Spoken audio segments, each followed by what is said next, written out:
Bom dia, mais uma vez. Eu vou pedir para que nós possamos, em primeiro lugar, antes de ouvirmos a mensagem, refletir sobre a razão que nos leva aqui. Às vezes as razões podem não ser sempre as mesmas, não é? E a minha pergunta é sobre a razão que nos leva aqui hoje. Então vamos passar um minuto em silêncio para orarmos, perguntando até a nós próprios se temos ou não o nosso coração predisposto a ouvir a palavra, se tivemos ou não o nosso coração predisposto para falarmos com Deus durante o período de louvor, de aproveitarmos o período de louvor para orarmos, porque muitas vezes o louvor é uma forma de oração, não é? E temos agora a oportunidade de fazer isso. Um minuto de silêncio para fazermos uma espécie de check-up rápido.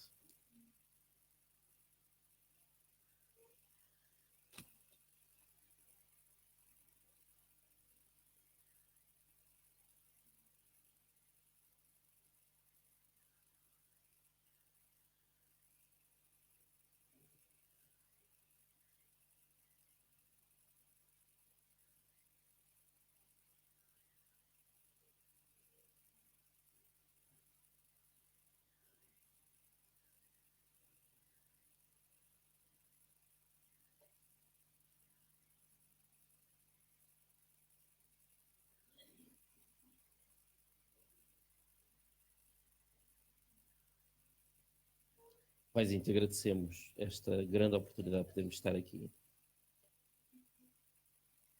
de nos recordarmos do que é que se trata no fundo da nossa vida, de reorientarmos a nossa bússola.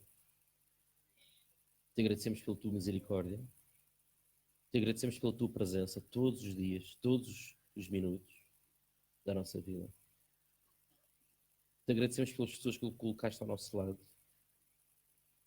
pela sua influência sobre nós, sejam elas positivas, sejam elas negativas, como teste, como prova, como obstáculo a superar.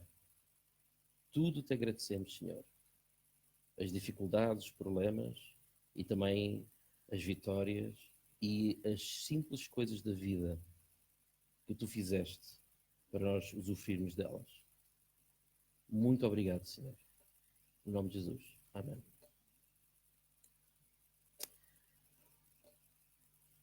Podemos abrir as nossas Bíblias em Lucas 15.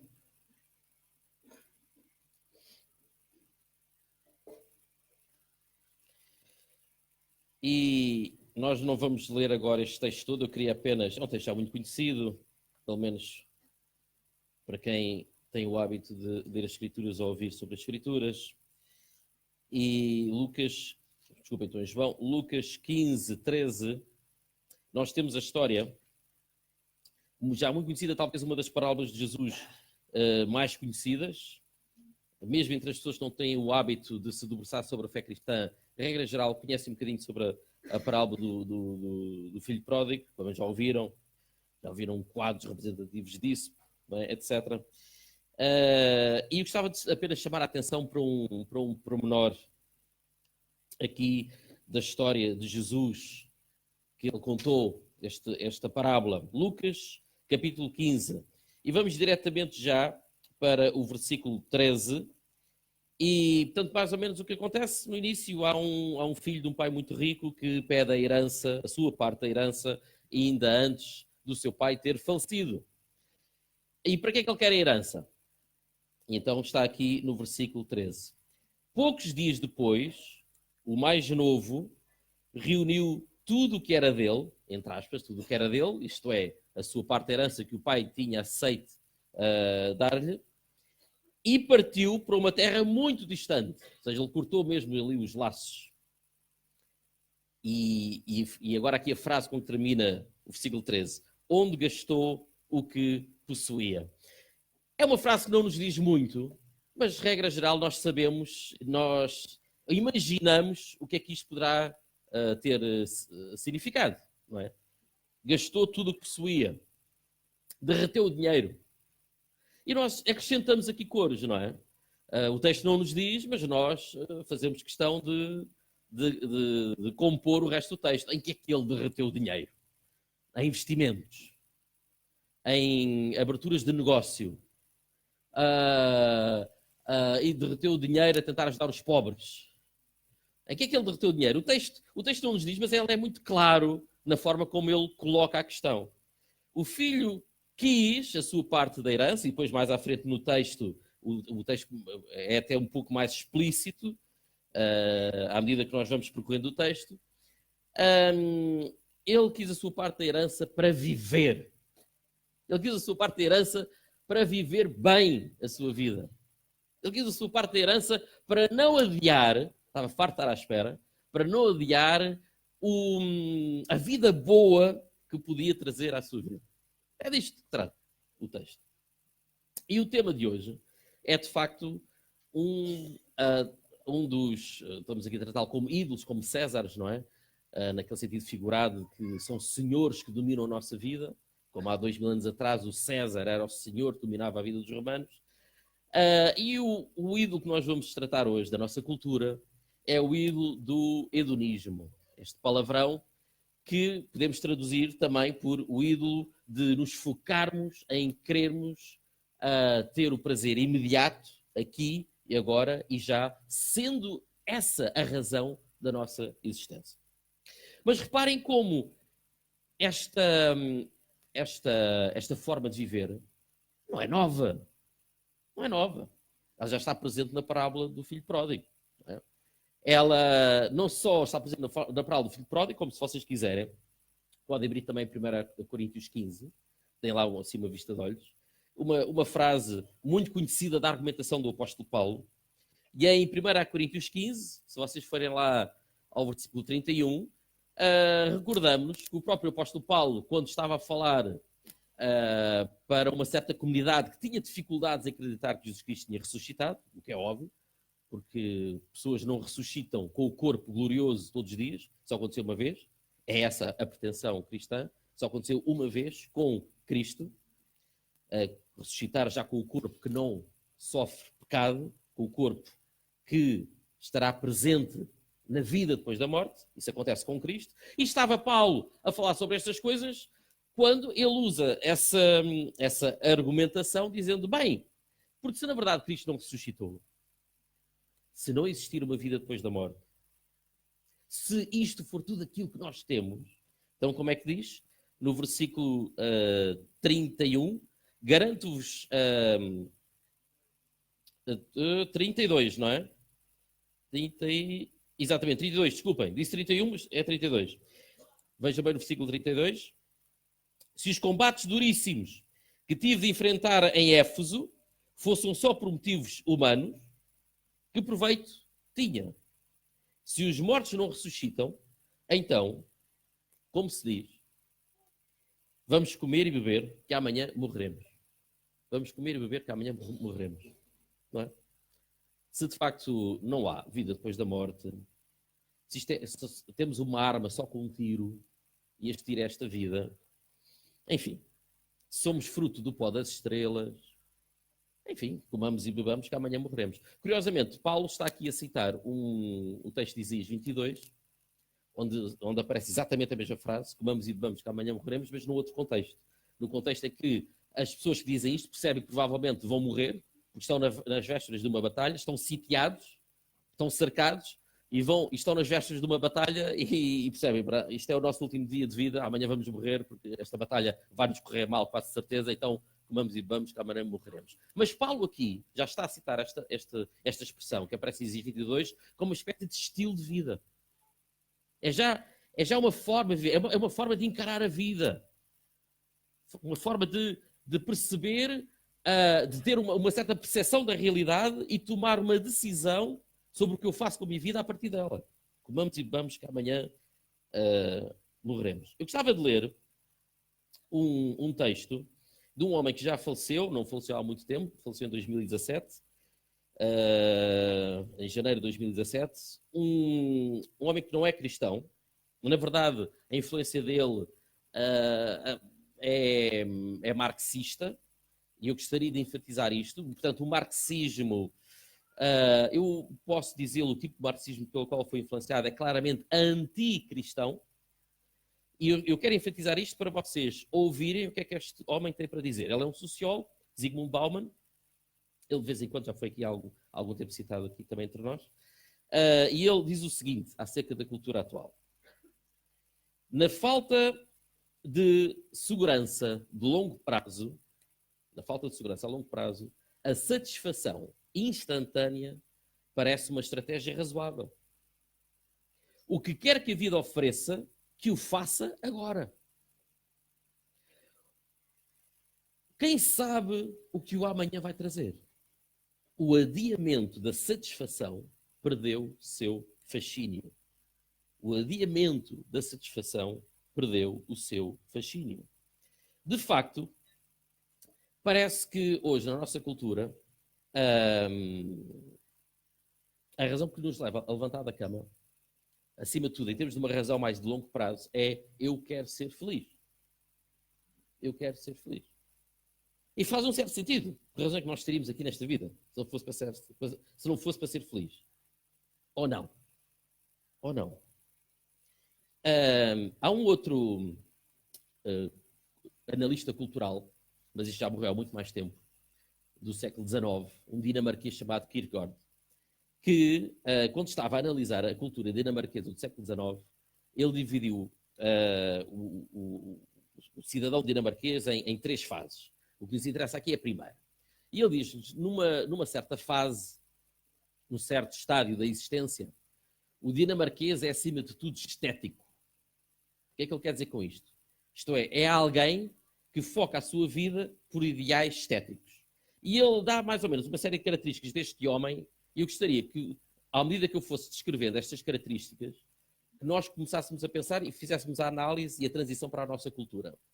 Então, Kierkegaard diz, acerca do homem estético, que ele, acima de tudo, tem como ponto fundamental das suas ações o prazer imediato. É isso que o orienta, é o prazer imediato. Orienta também o facto de não aguentar a monotonia, porque, na verdade, ele quase nem consegue viver o presente. Ele está sempre a pensar na nova novidade, passando o pleonasmo. Está sempre a pensar naquilo que terá à frente. Ele satisfaz com o presente, mas é uma satisfação muito rápida, não é? Muito efêmera, passa. Portanto, o que ele quer é a outra coisa que ainda não experimentou. Mesmo quando está a usufruir da presente. Não é? E não tem praticamente ideais. É isto que Kierkegaard diz acerca do homem estético. Não tem ideais. Não há propriamente uma linha orientadora de vida, um objetivo último, um objetivo que transcenda a própria existência, um objetivo até sequer comunitário. Ele é muito individualista. Diga uma coisa, se vocês encontrassem esta descrição sem o nome da pessoa que tivesse dito isto, sabendo que ele era uma pessoa do século XIX, não pensaríamos que ele estava a descrever a nossa cultura atual. Não pensaríamos que ele estava a descrever-nos a nós próprios às vezes, ou aos nossos vizinhos, ou quando ligamos a televisão, ou quando vemos a publicidade na televisão. Não há melhor análise cultural que não seja, por exemplo, ver publicidade. Publicidade é excelente para fazermos uma análise cultural. Não é? Se há pessoas que sabem e conhecem cultura, são os publicitários. Não é? Isso é extraordinário. Às vezes nós citamos sociólogos, filósofos, etc., mas se calhar devíamos citar publicitários. E podemos citá-los, basta ver o anúncio. Não é? Mas digam lá, Kierkegaard teve ou não teve uma espécie de insight do que é que seria a cultura atual? Agora, há aqui uma grande diferença. Tanto a citação que Paulo fez, como a história que Jesus contou, e como esta descrição do homem estético de Kierkegaard, eram circunscritas a uma pequena parcela da população. Esta é que é a grande diferença. eram circunscritas ou encaixavam numa pequena percentagem de pessoas que viviam naquele tempo. Ou seja, não era uma filosofia geral, não era a filosofia maioritária sequer. Qual é a diferença de hoje? Esta coisa que nós chamamos de hedonismo passou a ser o mainstream, passou a ser a linha orientadora geral da nossa cultura. Geral.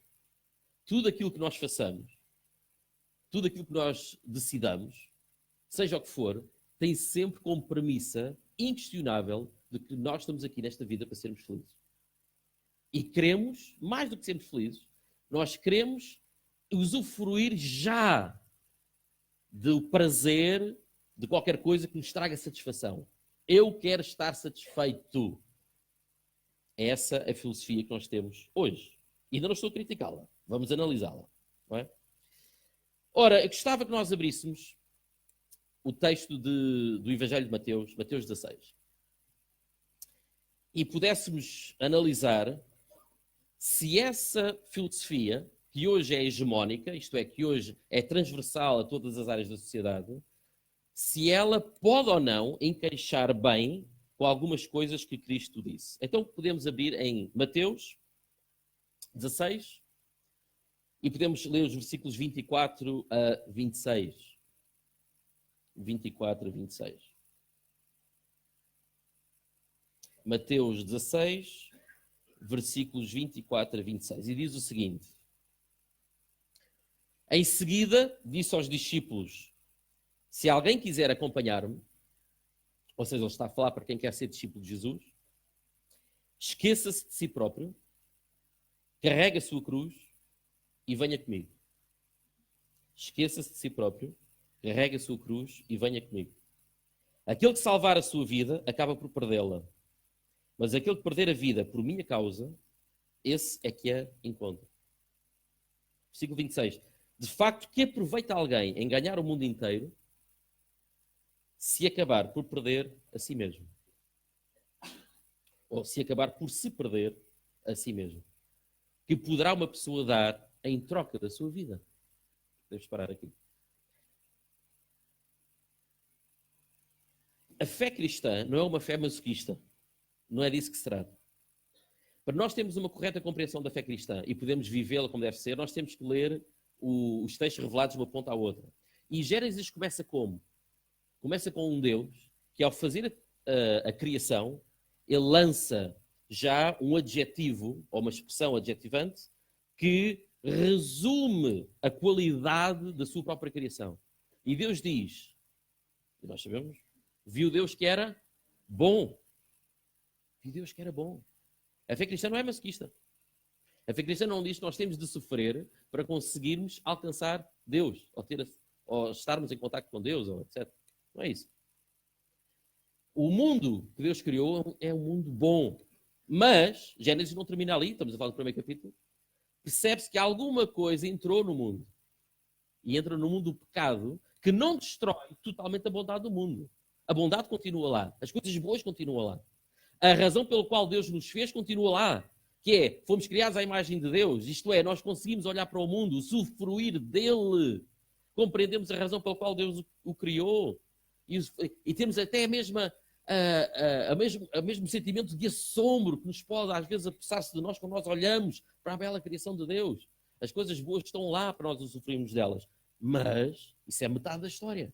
A outra metade é que alguma coisa entrou, uma espécie de tecido, não é? O tecido, normalmente, como os tecidos são feitos em tempos tradicionais, julgo que ainda, o processo ainda é o mesmo, nós temos um tecido vertical e outro horizontal, não é? No teatro, não é? E então, é como se no tecido, a parte vertical fosse a criação de Deus, mas depois, neste tecido que é o mundo, neste tecido que somos nós próprios, alguma coisa entrou, horizontalmente, neste caso o pecado, e fez um tecido só, bem amarradinho. Uma mistura de pecado e bondade naquilo pelo qual a natureza foi criada, ou para o qual, ou em si foi criada. As coisas estão misturadas. E por isso nós não podemos olhar para este mundo achando que ele é tudo bom. Não. As coisas perverteram-se. As coisas estão misturadas. Agora há morte, há destruição, há infelicidade, há sofrimento. Não é? Há tudo isso. E por isso é que a forma como Jesus coloca as questões é já para este mundo que não pertence aos planos originais de Deus, mas que está a caminho de ser restaurado também em nós.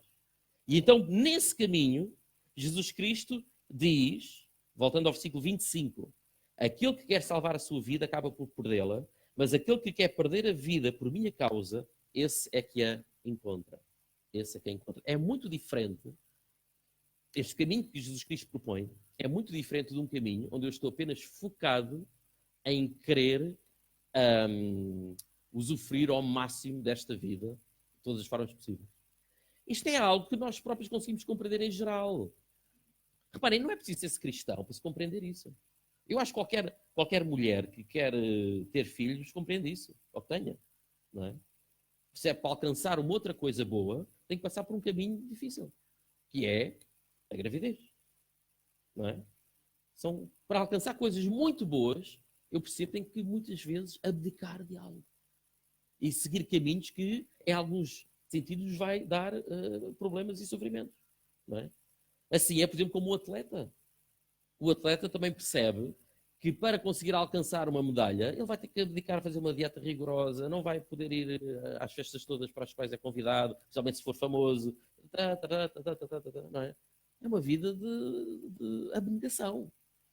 Só que parece que a abnegação hoje, se não for interpretada como uma espécie de palavrão, é só permitida para os atletas e para aqueles que querem fazer dieta. Não é? Parece que a nossa cultura hoje é ok, abnegação sim, só se for para fazer dieta. Até se for para alcançar um ideal maior, se for para eu me tornar uma melhor pessoa, se for para eu me tornar melhor discípulo de Cristo, isso aí já é conversa de religião. Não é? De facto, parece que a nossa cultura, para além de criar um grande tabu da morte, já há muito tempo que os sociólogos apontam para isso, a nossa cultura já não sabe falar da morte, já não quer referências à morte, não é?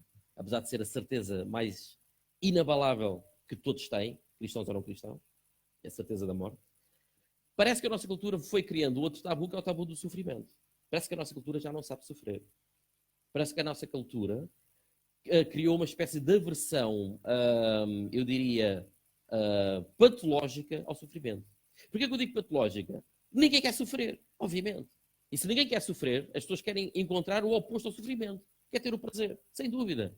Mas nós sabemos o quanto é que é importante, por exemplo, uma criança quando cresce, ter algum tipo de sofrimento para aprender como se deve orientar no mundo. Não sei se sabem, mas por acaso, esqueci-me de pesquisar qual era o nome da doença. Se houver aqui alguém que saiba, por favor, diga-me. Há crianças que nascem sem sensibilidade. Não sentem dor. Alguém sabe aqui o nome dessa doença? Tétano? Não sei. Isso seria assim tão simples? Não sei. Boa questão. Temos que ir ao como? Anseríase?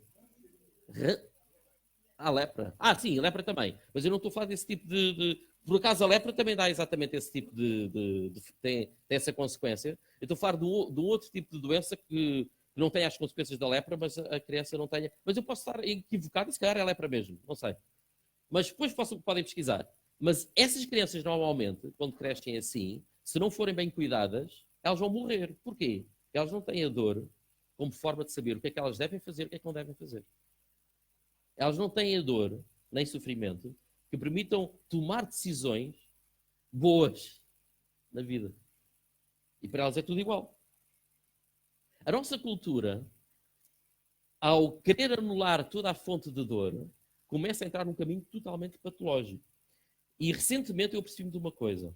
Eu já aqui tinha estado a falar sobre um outro assunto e na altura falava-vos a falar do amor de Deus por nós e de Jesus Cristo por nós, que amar dói.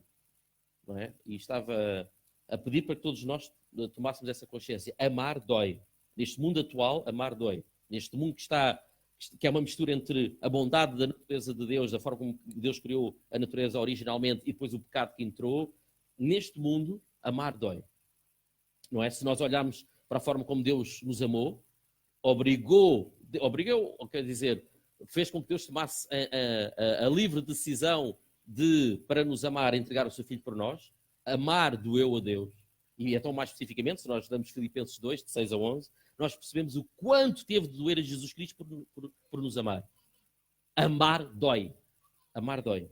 Agora, eu gostava que vocês fizessem o seguinte raciocínio. Se amar dói, e se é verdade também, e desculpem a repetição ali para alguns jovens que já me ouviram dizer isto, se é verdade que a cultura que aí vem, ou a geração que aí vem, chamada geração Z, é a geração com menos resistência à dor, como muitos têm dito, em termos mesmo psicológicos, é a geração com menos resistência à dor, qual é a conclusão que podemos retirar daqui? Volto a repetir, se amar dói, e se a geração que aí vem é a geração com o mínimo grau de resiliência, então, qual é a conclusão?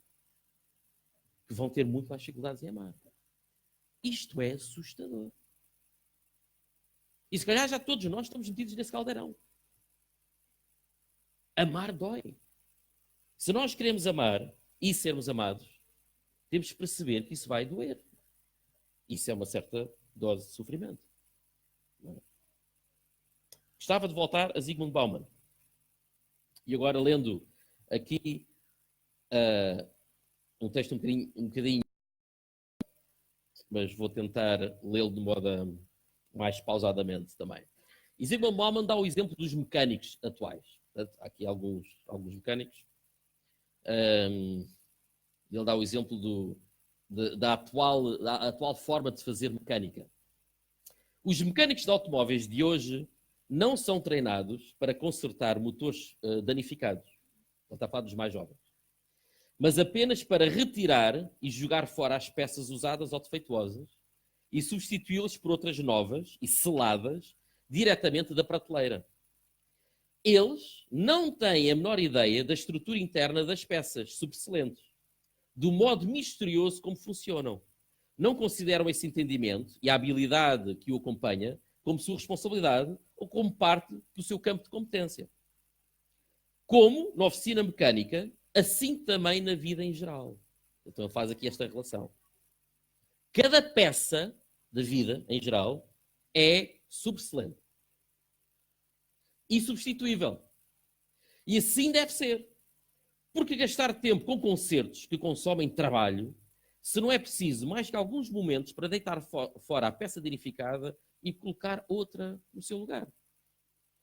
E agora ele faz a relação com as relações humanas. Se o laço humano, como todos os outros objetos de consumo, não é alguma coisa a ser trabalhada com grande esforço e sacrifício ocasional, mas algo de que se espera satisfação imediata, instantânea, no momento da compra, e algo que se rejeita se não satisfizer, a ser usado apenas enquanto continuar a satisfazer, então não faz sentido, agora aqui uso uma expressão, jogar dinheiro bom em cima de dinheiro mau.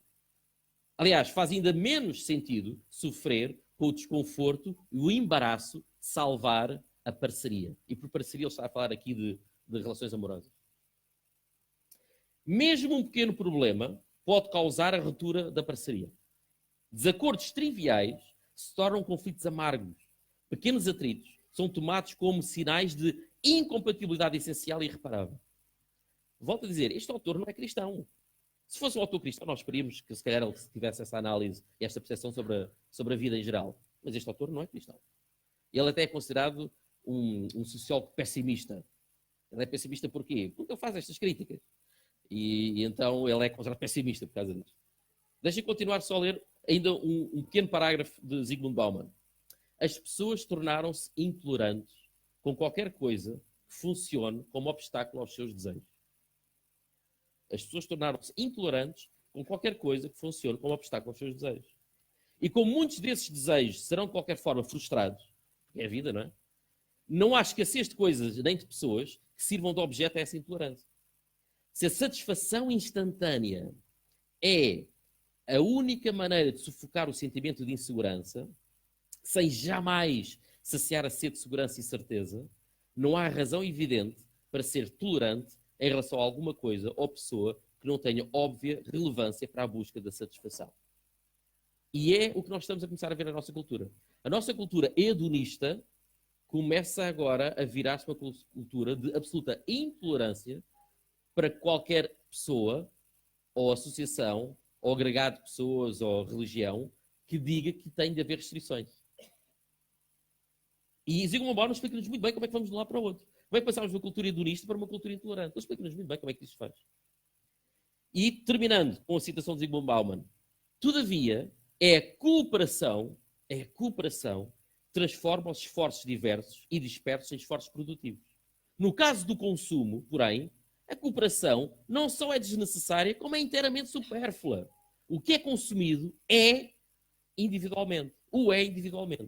Mesmo numa sala cheia. Zygmunt Bauman apresenta-nos uma relação muito interessante. Esta cultura hedonista gerou uma espécie de um ídolo, de um deus menor, mas que serve como linha orientadora para a maior parte das vidas das pessoas, que é chamado consumismo. Não é? O consumismo é o subproduto deste ideal de vida em que eu quero a satisfação já. Não é? Eu chego a um centro comercial e está lá tudo prontinho. Os centros comerciais são lugares lindíssimos, não é? É lindíssimo para quem gosta, não é? E quem não gosta, a parte das refeições agora tenta parecer o máximo possível com a natureza, não é? Já repararam que os centros comerciais agora, a nível da parte das refeições, tentam-se parecer muito com... Tem muito materiais de madeira, ou árvores, etc., ou imitar árvores, que é para a pessoa parecer que está fora do centro comercial, vejam bem. Não é? É curioso. A cultura do consumismo é exatamente o corolário desta cultura hedonista. E está baseada numa enorme mentira, não é? O consumismo promete aquilo que exatamente ele não pode dar se não acabaria. Que era o quê? A satisfação.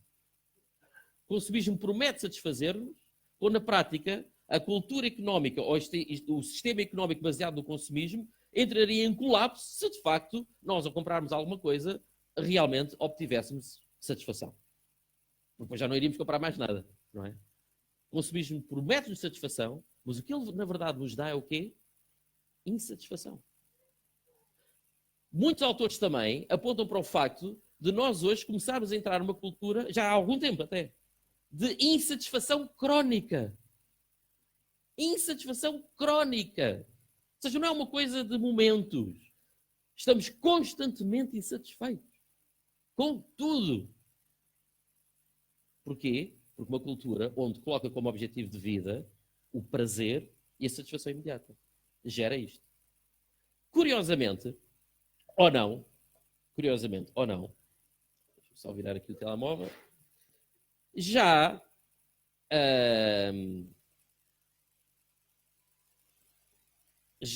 Kierkegaard, ou Kierkegaard, para tentar pronunciar melhor, aquele autor que nós falámos, ele apontou um problema para o homem estético, como nós falámos há bocado. E esse problema que ele apontou ao homem estético, qual foi? Ele disse que este homem estético, ele inevitavelmente acabará por entrar em desespero. Como é que ele chegou a este raciocínio, a esta conclusão? Basicamente percebeu que há alguém que tem sempre a satisfação a virar da esquina e nunca encontra. Na prática, o que é que vai encontrar? Vai encontrar uma profunda insatisfação, ou seja, vai ficar insatisfeito com aquilo que ele próprio quer encontrar. E, portanto, ele vai entrar em desespero. Ele não vai conseguir, ele nunca vai conseguir encontrar aquilo que deseja, logo, ele só lhe resta, no final da vida, o desespero. E é curiosa esta análise deste autor que viveu no século XIX. É uma pena que nós hoje, na nossa cultura, não tenhamos essa percepção. Ainda recentemente, eu estive num debate com um professor de Filosofia da Faculdade de Letras. Não é teu, mas quer dizer, não é teu porque não chegou ainda à conclusão nenhuma, mas acha que dificilmente Deus existirá. E é engraçado porque este autor, este professor, dizia que ele nem sequer compreendia a pergunta sobre o que é o sentido na vida. O que é o sentido da vida? E ele concebia o ser humano como alguém que, no fundo, vai vivendo, vai trazendo coisas, não é? Nomeadamente orientado por princípios como procurar ser feliz, por aí fora. E aquilo, na altura, pareceu uma descrição do ser humano como uma espécie de tarefeiro. não é? Eu tenho tarefas para fazer e vou realizando essas tarefas. E muitas vezes é a forma como, regra geral, nós levamos a vida. E como as pessoas à nossa volta levam a vida. São tarefeiras. São trabalhadores à jorna, não é? Aquilo é a jornada. Aparece aquilo para fazer, eu faço. E depois percebemos que envelhecemos. Olhamos para trás e percebemos o que fomos fazendo foi uma série de tarefas. E a vida foi aquilo. À procura de, sabe-se lá de quê? Sermos felizes. Lá está. Esta descrição de ser humano como tarefeiros é, na prática, uma espécie de descrição do ser humano como uma espécie de máquina sensitiva. Ou seja, é como se nós fôssemos máquinas que estamos apenas à espera, nas tarefas que fomos fazendo, estamos à espera de sentirmos alguma coisa boa, de experimentarmos alguma coisa boa. Somos máquinas sensitivas. Mas nós não somos máquinas sensitivas. Nós somos criados à imagem e semelhança de Deus. Nós somos seres morais. E seres morais têm de passar por caminhos difíceis para atingir coisas maiores. Têm de caminhar por esses vales escuros e negros para atingir coisas maiores. Somos seres morais. Não somos máquinas sensitivas.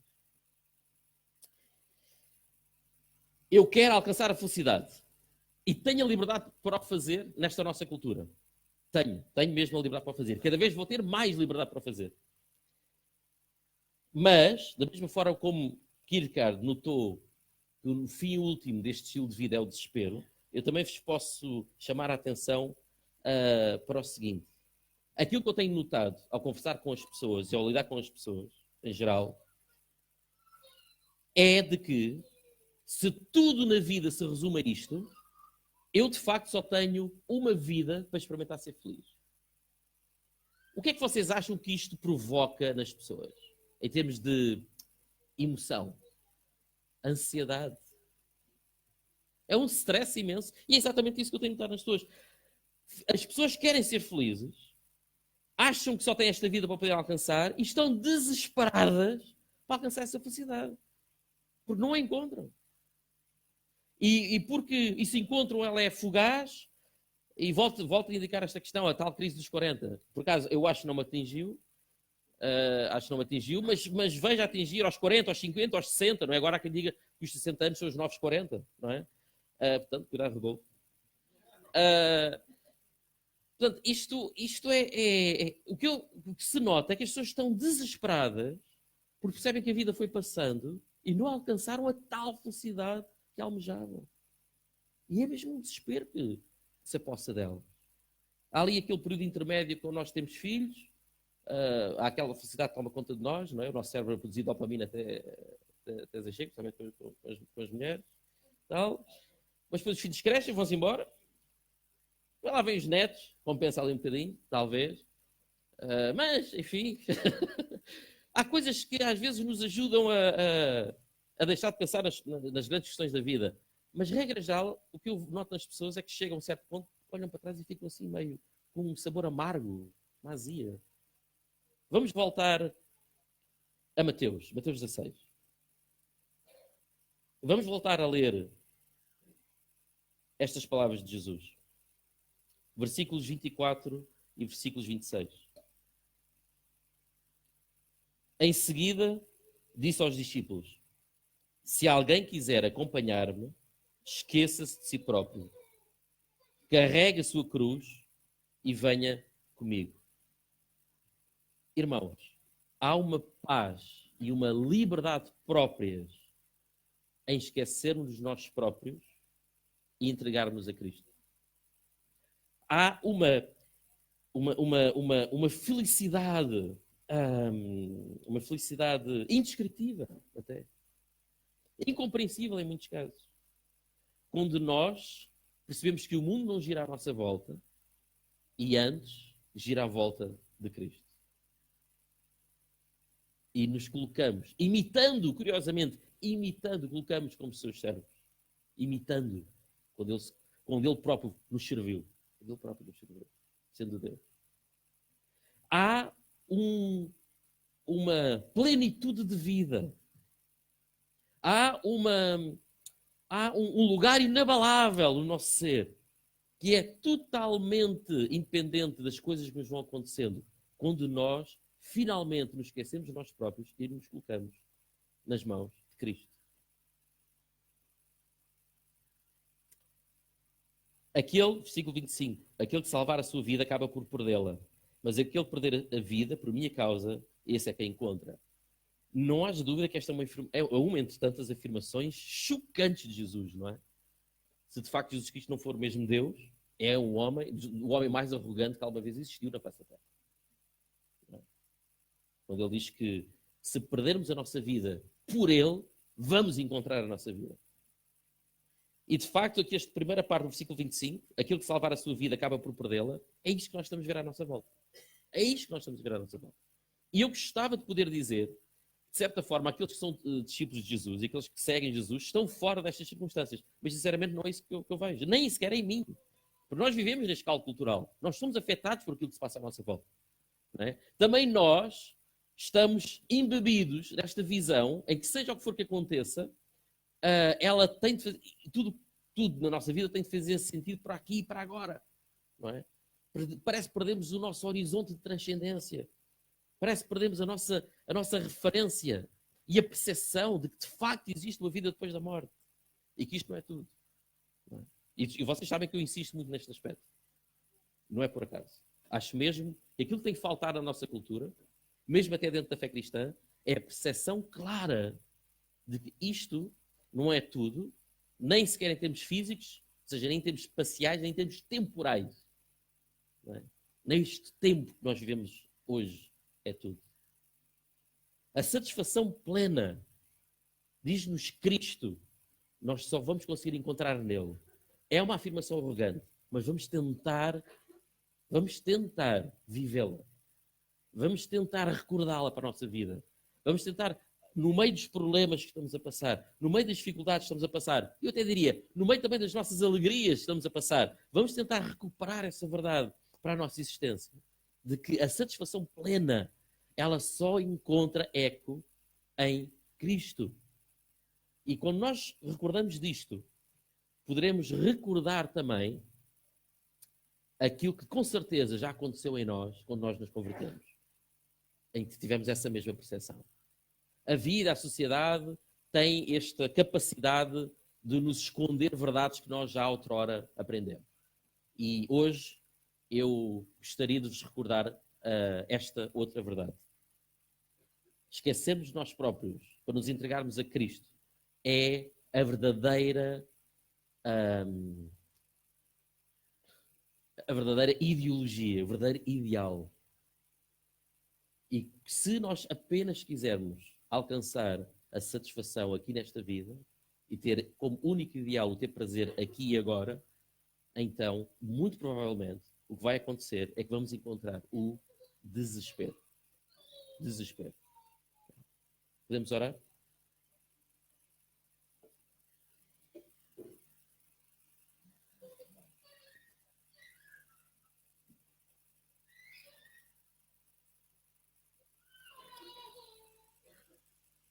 Senhor Jesus, nós não queremos sofrer. E obrigado por criares também um mundo com coisas muito boas para nós podermos usufruir delas. Muito obrigado por isso. E obrigado por todas as coisas boas que nos tens trazido, Senhor. Mas confessamos que a parte difícil é alcançar as coisas melhores. A parte difícil tem sido alcançar as coisas que, tendo em conta a forma como está hoje a nossa cultura e o nosso seu interior, nos obriga a passar por um período de sofrimento, Senhor. Nós temos tido essa dificuldade, Jesus. Senhor, reorienta a nossa mente, limpa a nossa mente. Senhor, ajuda-nos a ouvir as conversas dos nossos colegas, dos nossos vizinhos, da nossa família, mas sem que isso nos transforme como pessoas iguais a eles, Senhor. E naquilo em que eles nos têm algo para ensinar, Senhor, ajuda-nos a ouvir, Pai. Porque ainda bem, Senhor, porque Tu vais ensinar estas coisas a outras pessoas. E ainda agora lemos de uma pessoa que não era cristã e que percebeu tão bem a nossa cultura. Senhor, ajuda-nos a alcançar coisas melhores. E dar-nos a resistência para carregar a nossa cruz, Senhor. Dar-nos a resistência para carregar a nossa cruz. Senhor, nós sabemos que não é pela nossa força, é pela Tua força, Jesus. Abre-nos o coração para recebermos a tua força. E obrigado por essas coisas fantásticas e melhores que tens disponíveis para nós. Amém.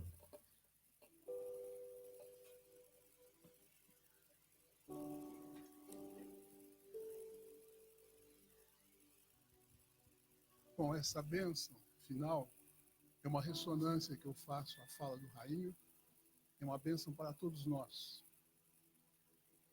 Que o Senhor nos abençoe com a bênção da frustração, que nos torna mais resilientes. Que o Senhor nos abençoe com a bênção da renúncia, que nos torna mais obedientes. Que o Senhor nos abençoe com a bênção do sacrifício, que nos leva a atitudes mais amorosas e bondosas.